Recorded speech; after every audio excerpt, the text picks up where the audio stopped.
Everyone, welcome back to Social Equity, the podcast. It's Sophia Spallino, your favorite lesbian entrepreneur. I'm so glad that you're here, whether you're a straight ally or you're lesbian. I've done the calculations, and about 80% of my clients are lesbians, and today I'm bringing on the queen, the lesbian mother, Jaime Messina, who has built a massive online community of lesbians around the world in Club Lilies. And if you are building a business, one of the most important things that you can do is build a community who likes, knows, trusts you. In fact, this morning we had a sell in our community. We had a new person come on board, and she wouldn't have been so quick to buy from me if she didn't feel that she knew me, that she could trust me. And having a community is the quickest way to do that. Before we get into the show today, I do a giveaway for every podcast, every episode. You have the opportunity to enter to win. You can share it in your story. You can screenshot. You tag me in the guest. You can share the Spotify. You can share the Apple and tag us. So if you're enjoying this, screenshot, tag it later whenever there's a podcast episode, tag it, and I give away $100 Amazon gift card to those who share it. And this month's giveaway winner is Amanda Arlene Rose. Amanda, congratulations. Shoot me a email, sophia@sophiaspallino.com, and we'll be sure to get you your $100 Amazon gift card sent right over. Okay, so back to why we are here today. Building community is going to be the most effective way to make money and the most fun, because you're building a community of people you'd actually want to hang out with. I love that I get to say my clients are people I actually want to go on walks with, get cocktails with. And that is exactly what Jaime Messina is the master at. Let's get her on.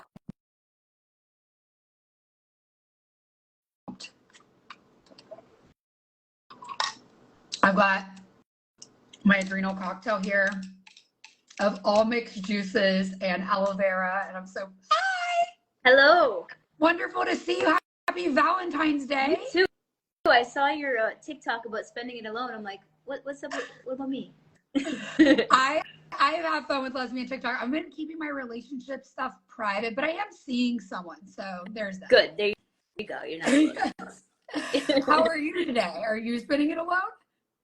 No, I have dinner plans with some friends. Yeah. Hey, good for you.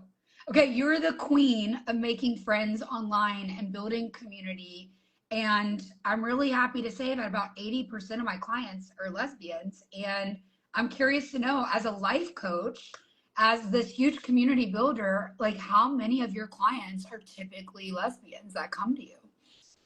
99.9999. All of them are actually. I maybe have had one or two, but they're usually questioning as well. So yeah, okay, yeah, the questioning, and then they hang out with you for a little while, and they're like, sold. Maybe, I don't know. I don't know about that part. I love it. I love it. Okay, so can you tell us your story? Like, where did you get the idea to start Club Lilies? Because this has grown into something crazy. And when I met you on TikTok, I had no idea that Club Lilies was something I joined years ago. Really? Had no idea it was you. And it was one of the first things I did when I came out. I looked in my emails, and it's like for 3 years ago, I had emails from Club Lilies. Shut up. Yes. Yeah, well, I mean, pandemic, I was living in Boston, spent a lot of time on TikTok, and I don't know if you noticed, or you might have been one of those people, everything in my feed was about these people who were now just realizing their sexuality like later in life, and that TikTok, it was like a big joke, right? Like TikTok was turning people gay or whatever. Turned me gay. Well, and so like I'm a sociology major. Like I love that. I was, and I love that. And I was like, what is this trend that's happening? Is there really a correlation here? And then I did, and then as I started to coach and really start my coaching business, I found that literally every single client that was coming to me had the same story, which was, I am realizing my sexuality later in life. And they found me through TikTok. And how do I meet people? What do I do? Where are the resources? They were asking for resources, and I was like, I don't think there are any. Like, let's try to find them. So I was like, the Lesbian handbook. That's it. You could Google that one. And there is one. Yeah, there's that. But they like wanted more, and I'm like, all right, well, I have an opportunity here. These are potential clients that need support in that way. There are no resources. You know, it's hard for them to meet new people because they are older or they're all over the world and, you know, remote areas of the country and stuff like that. So I just was like, maybe we should start a Facebook group. And I literally made this TikTok and I was like, should I start a Facebook group? They were all like, yeah. So then I made the Facebook group and I'm like, hey y'all, like I made this Facebook group. Here's the link. Shut it off. Got COVID. Didn't pick up my phone for 24 hours and had like 2,000 requests to join in less than 24 hours. I was like, oh shit, what did I just do? I love this, but I mean, that's called messy action. Like you didn't think about it. You weren't like, I need to design the best Facebook photo cover. It was just go in, take action. You found a group of people who needed support and you're like, well, if I could put them all in one area, I could reach them better. I freaking love this. Yeah, and I was really wanting to just create because they kept asking for resources. And I was like, I was looking and there were a few, there's some podcasts and stuff like that, but I didn't really have like some direct, I just wanted to create them. Yeah. Well, I joke TikTok made me gay. I always knew I was gay, but TikTok and seeing other women for the first time in my life, women who were feminine like me say that they were gay made me realize, wait, oh my gosh. And then I started researching compulsive heterosexuality and I was like, this is wild. So it's so important what you're doing, the work you're doing, letting women know like, hey, you're not alone in this. Like we were literally raised to protect ourselves and we're taught by society that men are protection financially, physically, all these crazy ways that we don't know and it's subconscious.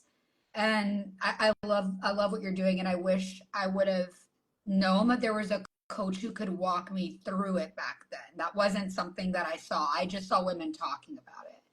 Yeah. And you know what's crazy is like when people come to me for this topic, it really has nothing to do. They think it's okay, later in life, I need this handbook or whatever, but really it comes back to like mindset and confidence and feeling and leaning into being true to yourself. And like, they think that I'm going to hand them this handbook and like, okay, here's the words you use and this is what you do. And this is how you meet new people. And it's like, no, it's just all about becoming confident in who you are and really like connecting with that piece of yourself. Yeah. I think that's everything. If you can become confident in who you are and be able to process, like it's not bad, it's not wrong, it's not dirty. You don't have to be confused. You can just lead with this genuine desire. You wouldn't have it if it wasn't who you are and take the next right step. But that's what people come to you for as a coach, even if they don't know it. They just probably need that next right step. It all comes down to their mindset around anything, really. Yeah. So whenever people come to you, is it typically they're needing help coming out or is it relationship issues? Specifically for the Lilies, I think there's a lot of different things. They're trying to deal maybe with a major life transition. So they might be still living with a husband and, you know, they're trying to feel confident about going out on their own for the first time in 20 something years, or it might be that they don't feel confident in going out and dating, or they haven't done that in so long, or, you know, they're just worried about this transition. They have a lot of anxiety around it.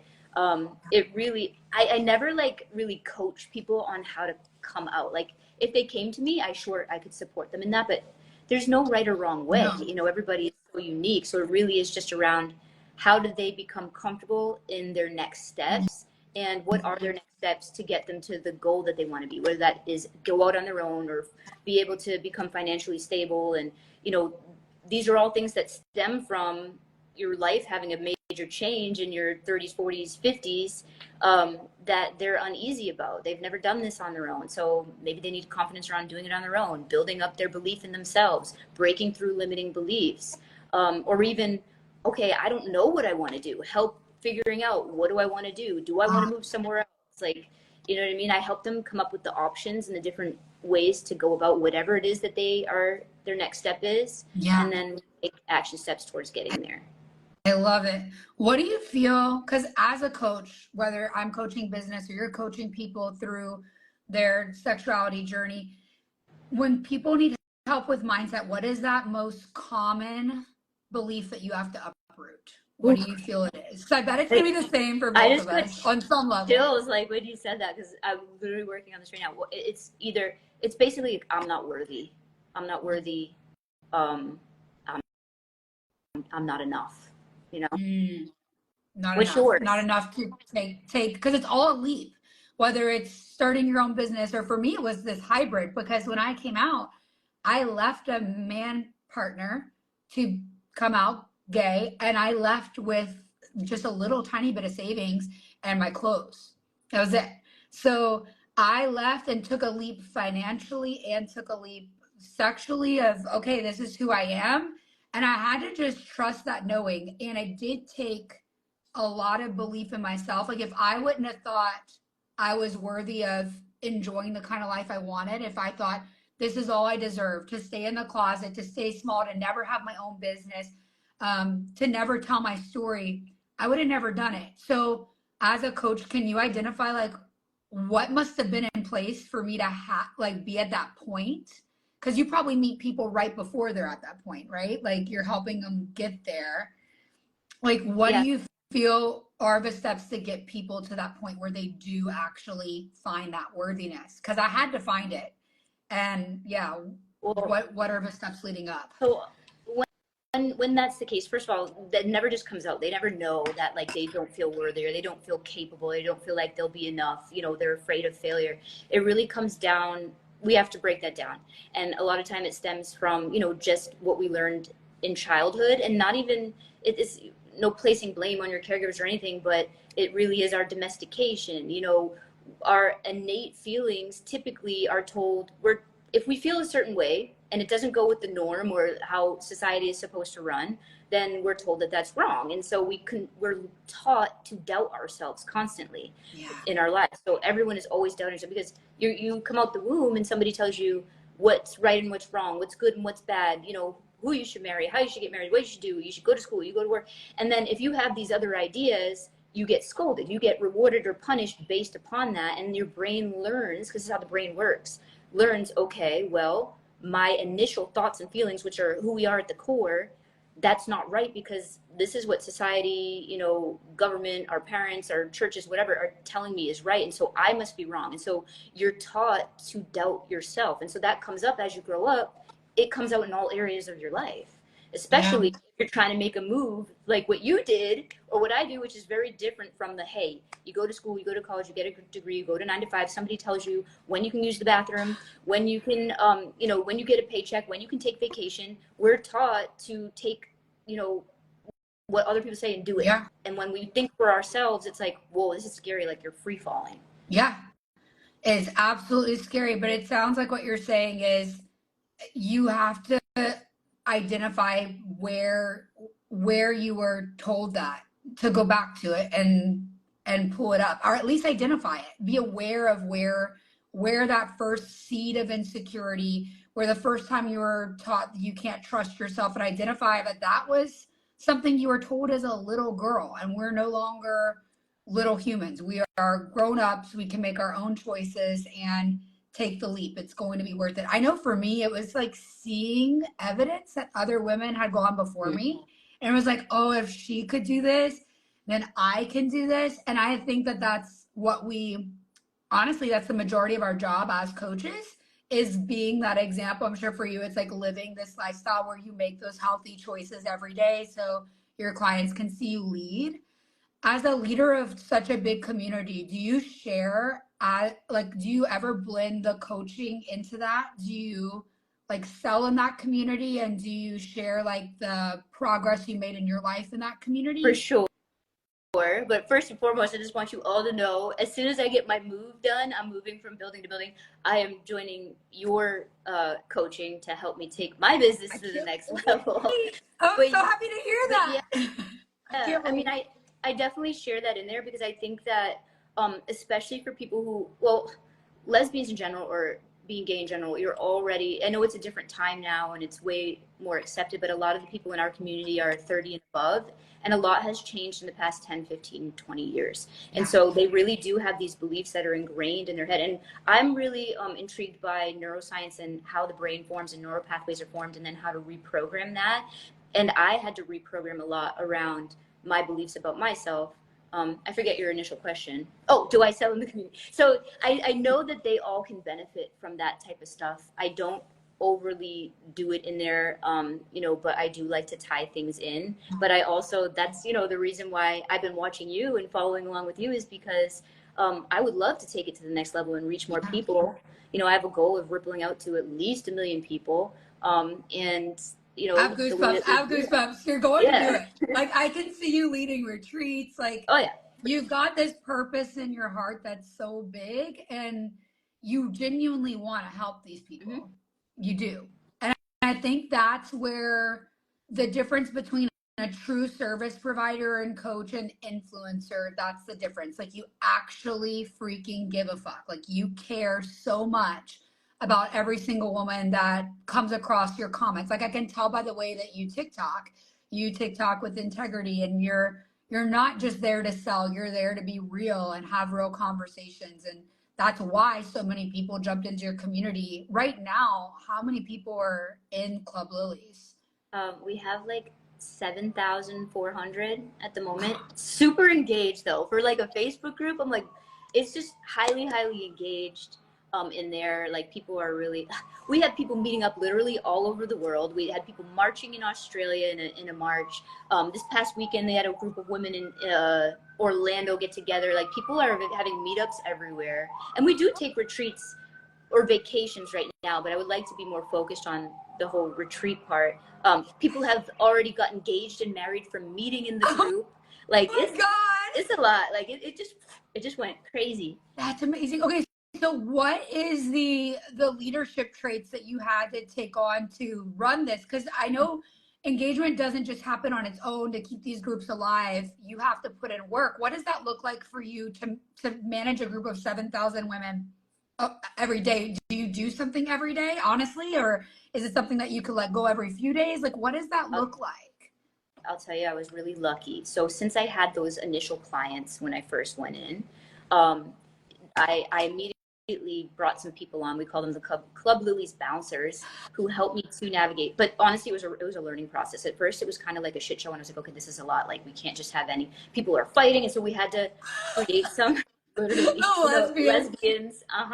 So we had to set some, and this was a learning process. We had to set some rules and some guidelines. We had to enforce them and not waver on them. They were just, this is black and white. These are the rules. And then eventually, you know, I had my first, I promoted this coaching program that we were doing in there called a core wound healing. And our initial people who first joined that, it was like a 7-day thing, became really close. And so people that I began to trust, I brought on as bouncers, and they really run the show for the most part for me, because it's a full-time thing. Like, I'll go in and help approve and stuff like that, but I kind of gave them the reins. And, you know, they do like, they used to do something called Mask Monday and Shoot Your Shot Sunday, and like, you know, different things, and they change it up sometimes. They'll come to me with ideas and ask me, and I'll be like, yeah, like, so I really have a team of people that are helping me to run it, and they are, without them, I think we would have been long gone, because I was getting stressed when people were having drama, and I was like, I have to work. Like, what are we doing? You know, Yes.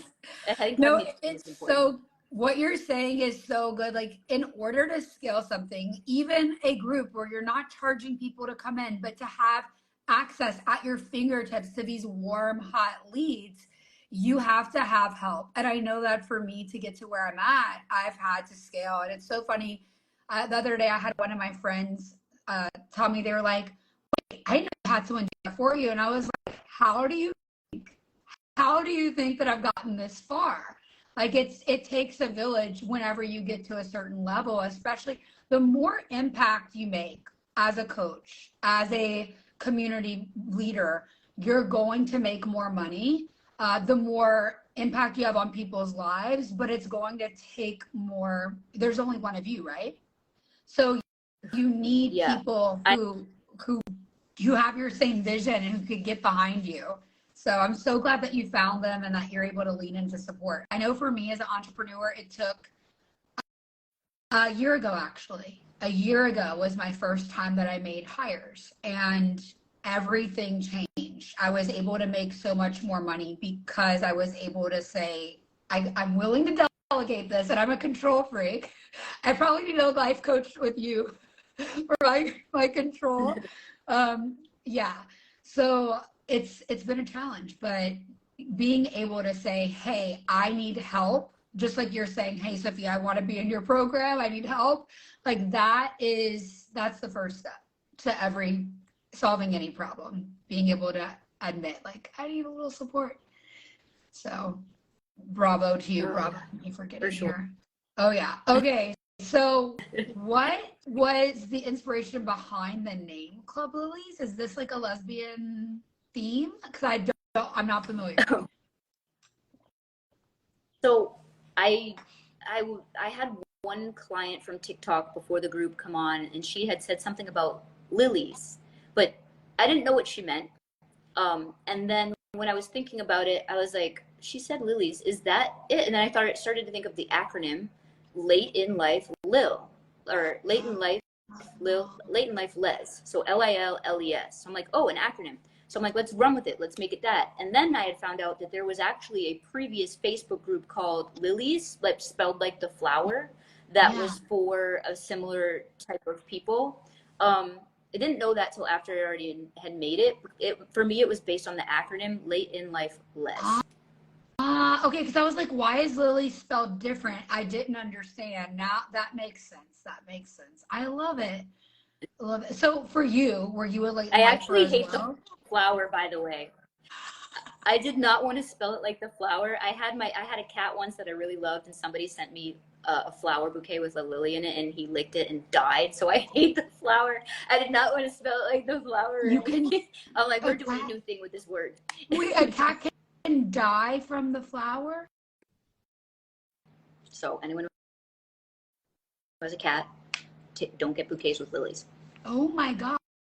Okay, that just took a sad turn. I'm so sorry for your loss. No, but it's okay. We're reclaiming the word. Oh my gosh, that's so sad. Okay, so you are like a cat lesbian. The stereotype is real. Yeah. I like dogs too, but I have a cat. I'm surprised he hasn't jumped up here yet. I love it. I love it. Okay. What makes you late in life lesbian? Are you just excited to lead late in life lesbians, or did you actually come out late in life? I am not a late in life lesbian. I have known since I was 5 years old. I came out when I was 18 in like the year 2001. The reason I made the group was because all of my clients were having that issue, and there was no place for them, and so I did it for them. And I have actually, I had some people be like, what do you think you are? I'm like, listen, there was no spot, I made it. So I am not a late in life lesbian. I have been through the process, and I think there are some different challenges when you come out later in life, and I've learned through working with people through that what those are. But ultimately, I did go through the same thing. I was just younger. Yeah. No, we all go through it at a different phase, different time, but ultimately it's the same process. I think what makes it scary is people coming out later. It's like you feel like you're having to give up so much to get your truth. Like everything, like you got to let go, you got to shed a lot more maybe. But at the end of the day, there's many 18-year-olds or even younger who don't even feel safe in their own homes, which is so sad. So they're unable to come out. They feel like they're trapped in their own way. We've got someone commenting. Janice says, Club Lilies birthed me. Thank you, Jamie. Oh, I love it. Sweet. I'm sure you get incredible stories all the time. Yes.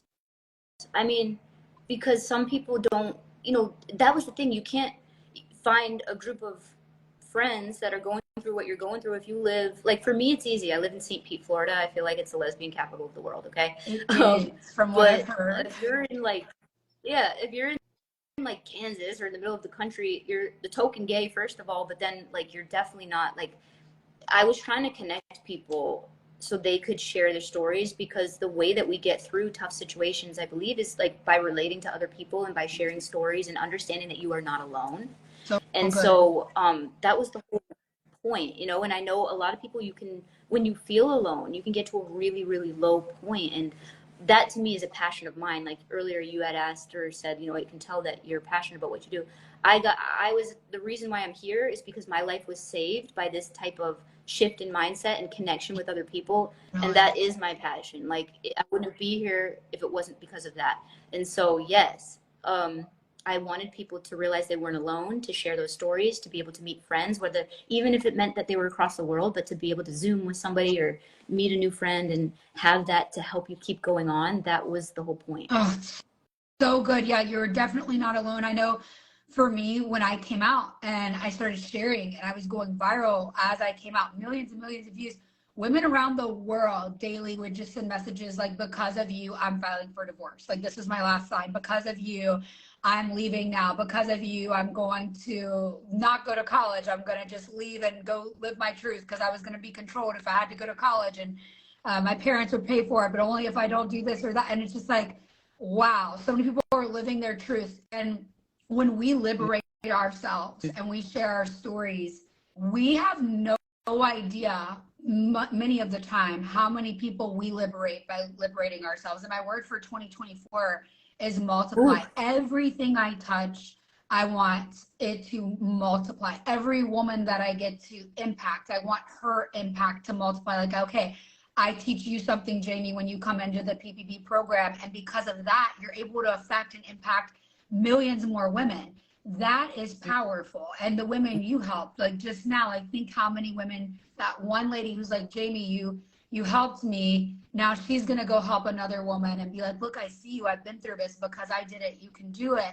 That's so powerful. Before we get to the end, I want to know your story. You said there's like this moment where everything shifted for you. Do you feel comfortable sharing that? Absolutely. It's depressing, but it's not, because we end up here. Okay. But well, hang on for the ride. Let's go. Up until 27, 28 years old, I was just on this downward spiral. My anxiety and depression were overcoming. I really didn't feel like I had a sense of purpose. I had no confidence. I really, all of my thoughts were negative about myself. And but there was always like this little thing poking me, and I just didn't know where it was coming from.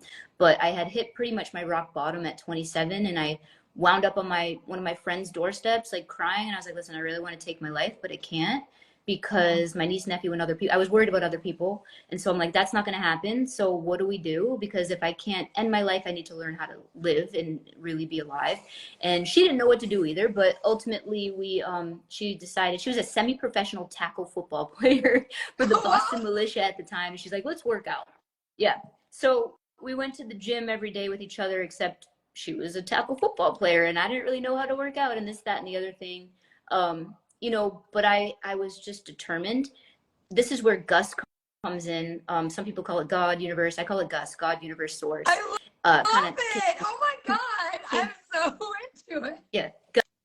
Gus came in and saved me. She got an email around the same time that we were doing this from an old sorority roommate that was like, hey, I'm doing this like online fitness program thing. It happened to be Beachbody. It was like, do you know anyone that would want to? She directed me to that. I was like, yay, I don't have to go to the gym and look dumb. Give me this thing. I started being put into these online groups where I knew what to do because I was working out. It's telling me what to eat. But then I was surrounded by a community of people who had the same goals. They were all positive. They were focused on healthy things. They were encouraging personal development and growth. So podcasts and YouTubes. And I just, within the first 90 days, my first program, the shift, not so much in my body, that I did not get the before and after like that extreme as the infomercials, but in my mind was like, holy hell.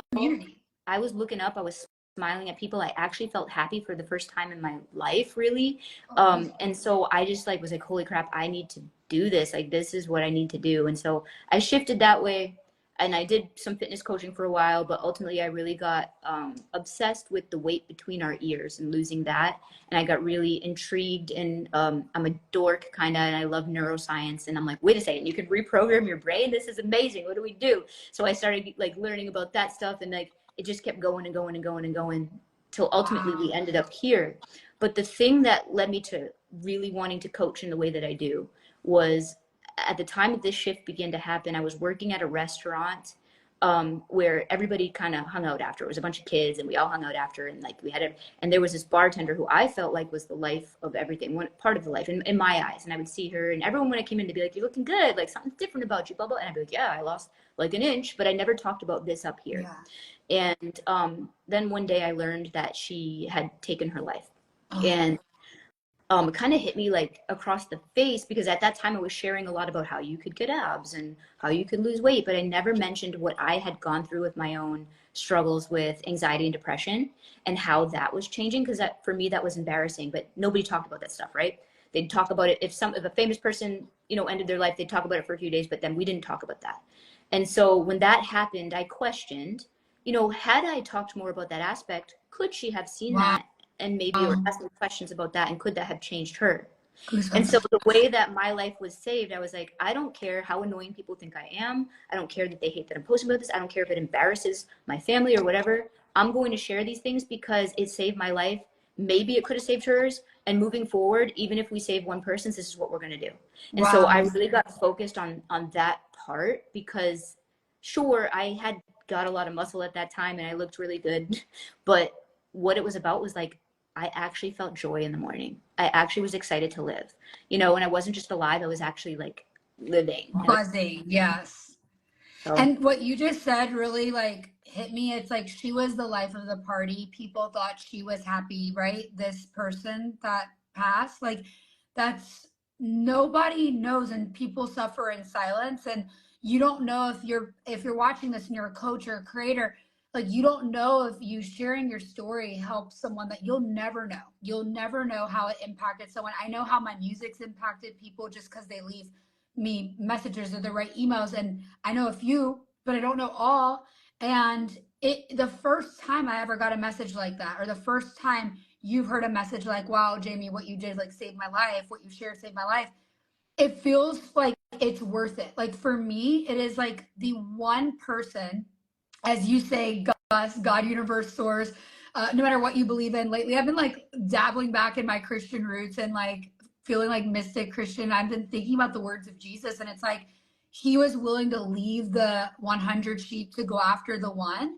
And when you want to create content that's going to be effective, that really means something to somebody, you have to be willing, like you said, I don't care how this embarrasses me. I'm here to change. If it saves one life, if it helps one woman, and if you have that attitude, you're going to get on camera and you're going to communicate with so much more clarity and certainty and peace in your heart about what you're sharing than if you get on camera and you try to talk to the whole world. If you're like, this is for that one woman who needs to hear it, you can get on, you could tell your story. It could feel like a FaceTime call. You feel comfortable. People feel that on the other end of the camera, and you're able to actually help people, actually take people into your community, actually say, hey, come here, you're just like me. And that's really what we're doing online. We are literally looking women in the eyes and going, hey, like somebody's watching this right now and they're like, I see myself in Jamie. I see myself in Sophia. And all it takes is the willingness for us to share our stories for you to go, oh, okay, there's connection there. And when you're creating, remember, guys, as you build your communities, what helped Jamie was not talking about just her accomplishments in fitness. It was sharing the vulnerability and the pain and people connecting to the pain. And sadly, as humans, I'm sure you know this because you study the brain, we connect over pain so much easier than it is to connect over pleasure. So if I got online and all I talked about was I make $15,000 to $50,000 a month using social media because I know what I'm doing, well, that's nice, but I can't say that until I have people connect with my story and connect with like what it actually took to get there, and they see me as a real person, and then it's possible for you because I did it. right. They have to make those connected dots. So I love that you shared. Thank you for being so vulnerable and sharing and creating a group from your heart, like literally with no intention to monetize it. But girl, it is time. It is time to monetize it for good and like put wealth into the hands of you who has a good purpose. Yeah. It is time. You know what's crazy too was Gus came, and it wasn't, that was way back in like 2010, 2011. And it was this past year, a client who found me through Club Lilies. We were in the middle of Costa Rica on a boat. She's from the middle of the country. She allows me to share this story. She's been on my podcast. She has 6 kids under the age of 11.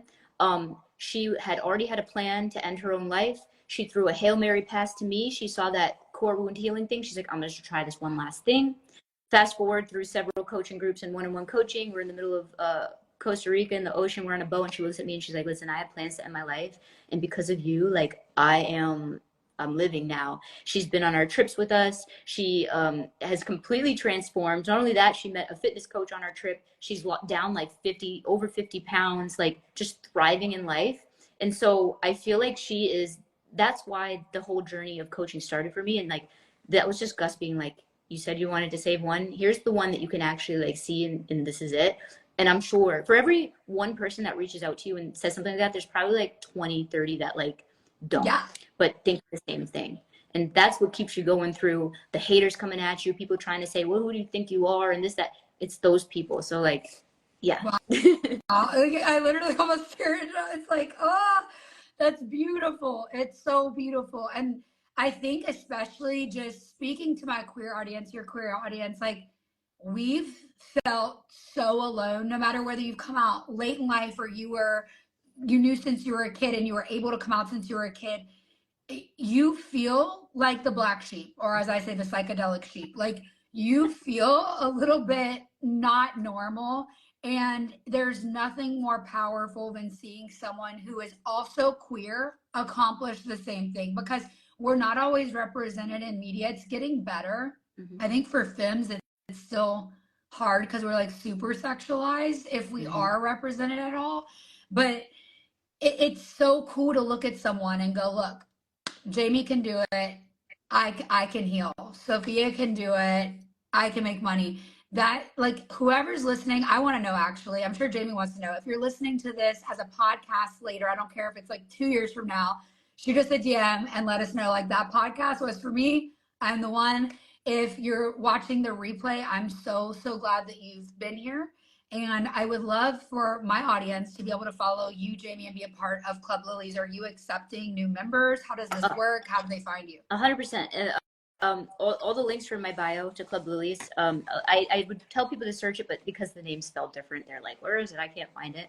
I would also love for people to find you. One of the goals, by the way, of Club Lilies is to create, I want to pull us up bootstrap, pull us up from within, because, we're women, we are part of the queer community. That translates to making less money, just statistically, that's just how it is.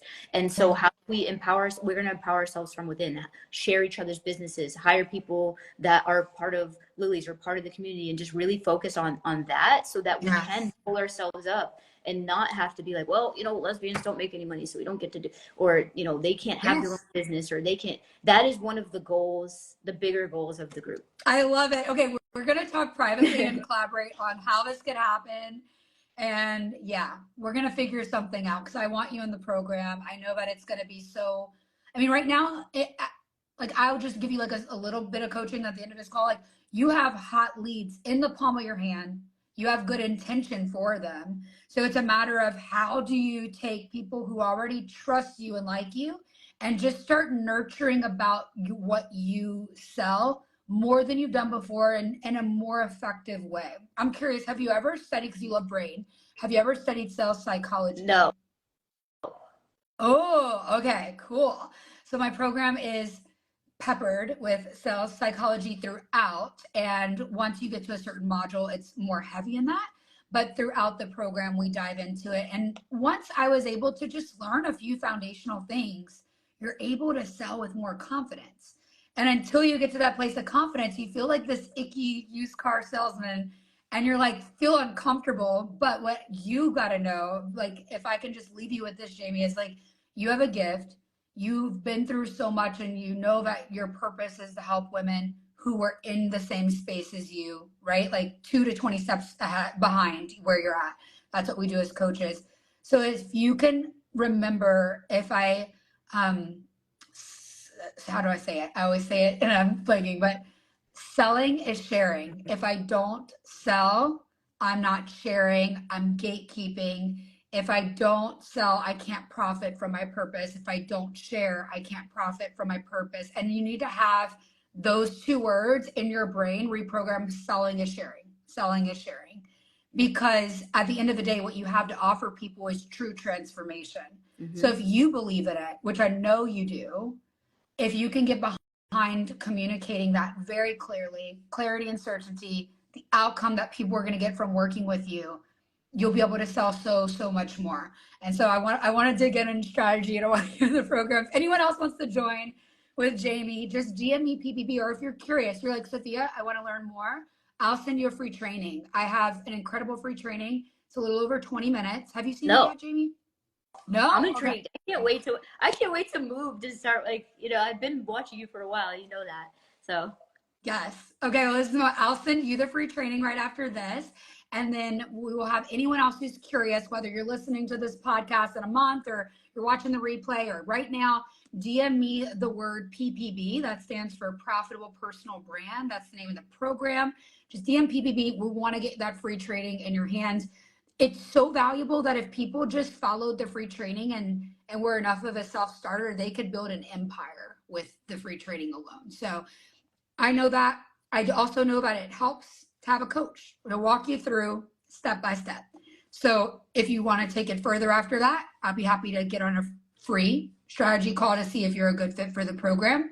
So I only want women who are going to take action. So I can share your success stories selfishly, right? And help you make more money. When you make more money, I make more money. So that's how that works. And Jamie, is there any way that people can inquire about your coaching? Yeah. So again, the link in my bio, or it's Jaime Coaches. I spell my name like Jaime, so Jaime, JamieCoaches.com. There's all the information is there about the group, about setting up a time to chat about if would be a good match, and stuff like that. So the website, all the links are in my bio here, but it's also JamieCoaches.com. Awesome. And do they directly book a call to work with you, or is there like a clarity call, or they book? Send me a message inquiring about coaching. We get on a Zoom.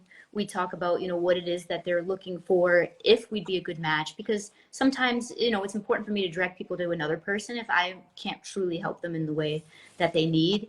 Yes. So yeah, it would be like a opportunity, like clarity call to see if we'd even do well together and if I have the tools to help them to get to where they want to get. I love it. That's so authentic. And I mean, I think that's beautiful. Okay, guys, if you want to work with Jamie, shoot her a DM, or if you have any questions for her, shoot her a DM. And same for me. If you have any questions, I'll be there for you. I hope you have an amazing Valentine's. Yeah, you too. Okay, bye, y'all. Bye.